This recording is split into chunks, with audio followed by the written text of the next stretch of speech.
Hello दोस्तों, नमस्कार। आज के इस वीडियो में हम सीखेंगे कि जो एम एस एक्सेल में आप लेवल टाइप करते हैं, जैसे एन जी एल, ओ जी एल या पी जी एल, तो मल्टीपल सी पी होती है।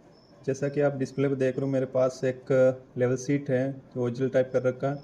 मल्टीपल सी पी है, सी पी वन है, सी पी टू, तो ऐसे बहुत सारी सी पी। जो इसका आर एल कैलकुलेट करने में या आर एल निकालने में बहुत दिक्कत आती है। इसके लिए मैं एम एस एक्सेल में एक एडवांस फार्मूला लॉजिक द्वारा क्रिएट किया हूँ, जिसके द्वारा आप आर एल मल्टीपल टाइम में आर एल निकाल सकते हैं। मल्टीपल सी पी क्यों ना हो, बार बार आपको टाइप नहीं करना पड़ता। जैसा कि मैं आपको एक दिखाता हूँ कि जैसा आप मैन्युअली करते हैं तो क्या दिक्कत आती है, और फार्मूला लगा के, एडवांस फार्मूला लगाकर आपको बताऊँगा। तो जैसे नॉर्मली अपन एच आई निकालते, back side plus R L कर देंगे तो एच आई आ जाएगी। नॉर्मल वे में अपन ऐसा करते हैं। और आर एल निकालने के लिए इक्वल एच आई और F4 से फ्रीज करते हैं, और आई एस माइनस करते हैं और ड्रैग करते हैं।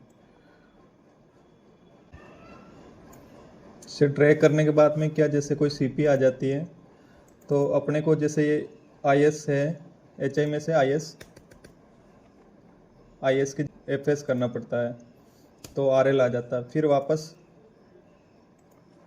एच आई बनानी पड़ती है। फिर एच आई बनाने के बाद वापस इक्वल एच आई F4 से फ्रीज करेंगे और माइनस करके आई एस करेंगे। तो H I minus I S करके अपन वापस ड्रैग करेंगे। तो ये प्रोसेस चलता रहता है नीचे तक, जहाँ जहाँ सी पी आएगी आपका ये प्रोसेस करते रहेंगे। तो ये काफ़ी, जैसे 100 किलोमीटर, 50 किलोमीटर, या आपका बहुत बड़ा डाटा है तो ये करने में काफ़ी टाइम जा सकता है। तो इसके लिए मैं एडवांस फार्मूला लेकर आया हूँ, जो कि साइड में मैंने जैसे लिख भी रखा है, आपको समझने में आसानी रहेगी। तो इसके लिए अपन ये सब फार्मूला हटा के मैं एक ही वन क्लिक में आपको करके दिखाऊंगा, जिससे आपको इजी हो जाएगा। जब आपको फार्मूला याद हो जाएगा तो आपको आसानी हो जाएगी, काफ़ी कम टाइम में आप निकाल सकते हो। तो सबसे पहले एच आई निकालना है। एच आई के लिए फार्मूला है, आप देख रहे हैं कि एच आई वाला फार्मूला मैंने लिख रखा है। तो सबसे पहले अपन एच आई के लिए एक फार्मूला यूज़ करेंगे, इफ का। इक्वल करेंगे, इफ डालेंगे और इफ फार्मूला ले लेंगे टैप बटन दबाकर। उसके बाद में अपन बैक साइड वाला सेल लेंगे, greater than, less than, double quotation डालेंगे और comma, back side plus R L. अगर इसका लॉजिक समझा देता हूँ आपको। अगर बैक साइड वाले कॉलम में या रो में, बैक साइड सेल में अगर बैक साइड है तो आपको R L, back side plus R L add हो जाएगा। और उसके बाद में अगर साइड अगर नहीं है तो एच आई कौन सा रहेगा, ऊपर वाला। तो मैं ऊपर वाला क्लिक कर देता हूँ और इंटर कर देता हूँ। जैसे इस कॉलम में आप देख सकते हैं बैक साइड नहीं है तो ऊपर वाली एच आई ले रहा है। तो इसको आप ड्रैग कर देंगे लास्ट तक, जहाँ तक आपका डाटा है। उसके बाद में आर एल के लिए क्या फॉर्मूला रहेगा, तो आर एल के लिए फॉर्मूला लेंगे इफ, फिर अपन लेंगे आई एस लेंगे। I S greater than, less than, double quotation. फिर इसका लॉजिक, यहाँ तक का लॉजिक मैं बता देता हूँ। अगर आई एस खाली नहीं है तो एच आई में से आई एस माइनस हो जाना चाहिए। तो ग्रेटर देन, लेस देन का मतलब इक्वल, मतलब खाली के इक्वल नहीं हो, तो मतलब खाली नहीं है तो। फिर उसके बाद में एच आई में से आई एस माइनस हो जाना चाहिए। फिर मैं एक बार वापस इफ लेऊँगा कोमा कर। अगर यहाँ पे अगर ये लॉजिक फेल होता है, अगर आई एस नहीं है तो एफ एस आएगा। तो फिर वापस लेता हूँ इफ कोमा, फिर एफ एस का सेल लेऊँगा, greater than, less than, double quotation, comma.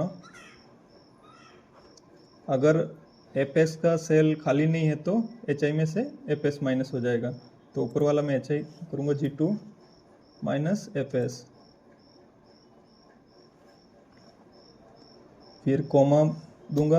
अगर ये दोनों लॉजिक फेल हो जाता है, अगर बैक साइड भी उसको नहीं, अगर उसको आई एस भी नहीं मिलता और एफ एस भी नहीं मिलता और दोनों लॉजिक फेल हो जाते हैं, तो क्या आना चाहिए, डबल कोटेशन डाल दूंगा। तो इससे क्या कि खाली आ जाएगा, और ब्रैकेट बंद, और इंटर करूँगा।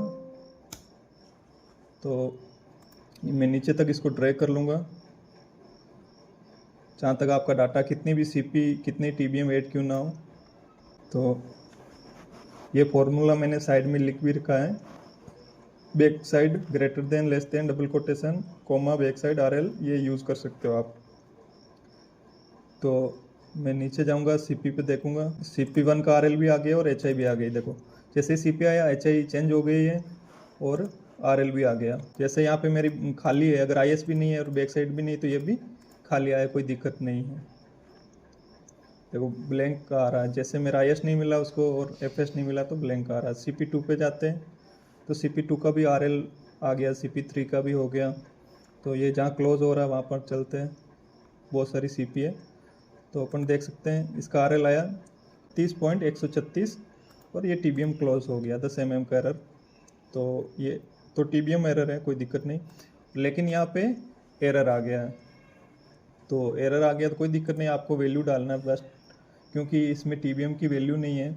तो साइड में मैंने लिख रखा है जैसे यहाँ पर, तो ये वैल्यू डाल देंगे 30,376 और ऑटोमेटिक आप चेक कर सकते हो कि, और यहाँ पे मैं इसको डिलीट कर लेता हूँ।